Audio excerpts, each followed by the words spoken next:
In standard format interviews and in relevant MMI stations, you should aim to keep your answers no longer than 2 minutes. It doesn't sound like a long period of time, but a lot can be said during that period.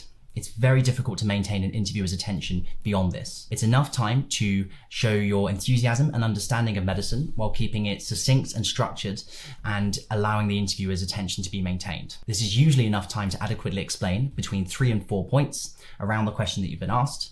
The exception to the 2-minute rule is open-ended questions where you're being asked things such as, tell us about yourself, or talk us through your work experience. It's okay to talk for a bit longer in these questions because they need a bit of context, but you should aim for them to be no longer than 3 minutes at a stretch. You should aim to answer your questions directly and not have long introductions. It can be very tempting to start with a meandering introduction. Sometimes students will start by simply re-explaining the question back to the interviewer straight away in order to buy themselves time to think. Instead of simply filling the silence with words, it's okay to not jump straight away into answering the question. Depending on your personality type, you may need to actively hold yourself back to ensure you're adequately thinking about your answer. I definitely had a tendency to be quite keen to getting to answer my question straight away, and I had to actively ensure that I didn't start answering a question too early to make sure that I gave myself enough time to think. This allowed me to make sure I was happy with the answer I was giving and to get right to the point without faffing with an introduction that didn't add anything to the answer. Filling the silence with words can be a trap at the end of your answers. When you finish saying what you wanted, sometimes the silence can make you again want to fill it with more words. You will naturally tell when your answers come to an end, and if you ended strong and finished your answer, just leave it and the interviewer will naturally move on. It can be very tempting to fill these silences with words because we're used to natural, free-flowing conversations without long pauses. It may feel a bit odd initially that there are some delayed or long pauses between questions, and sometimes the interviewers will give you a few more seconds than you would normally feel comfortable with to see if you want to add anything more to your answer. But if you said what you had planned in your head, don't keep going and adding in words just for the sake of it. Similar to how taking your time with the start of your questions to think about your answer and then respond will make you seem more calm, controlled, and mature, ending them and being happy with how you finished your answer is a lot better than adding in extra content last minute. It looks much better to pause, collect your thoughts, and to answer than to start where you don't know where your answer is going. Actually being comfortable with the silence can make you appear more calm and collected. This is all within reason. You can take a couple of moments at the start of your question, but generally try not to let it be longer than 5 to 6 seconds. Anything beyond that, and it can look poorly.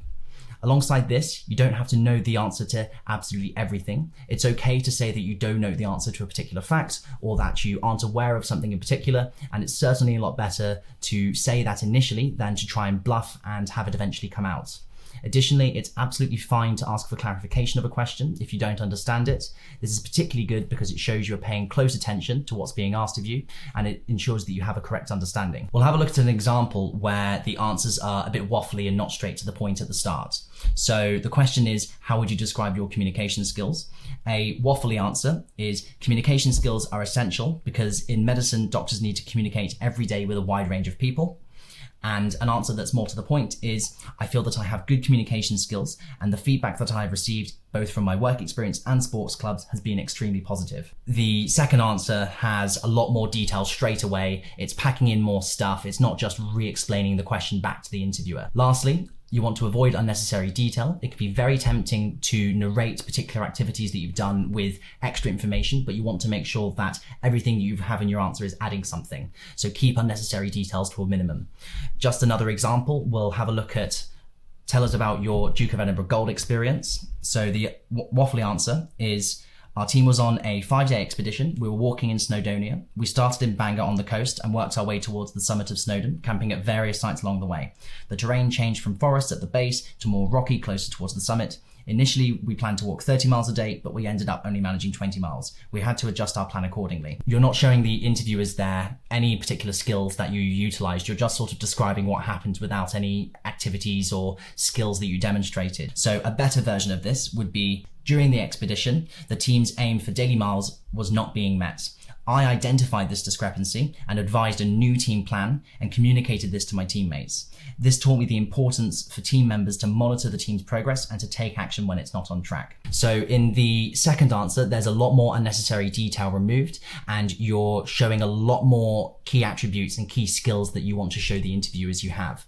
Sometimes it can be particularly easy, or you can find yourself adding in extra details as you think through and remember what actually happened.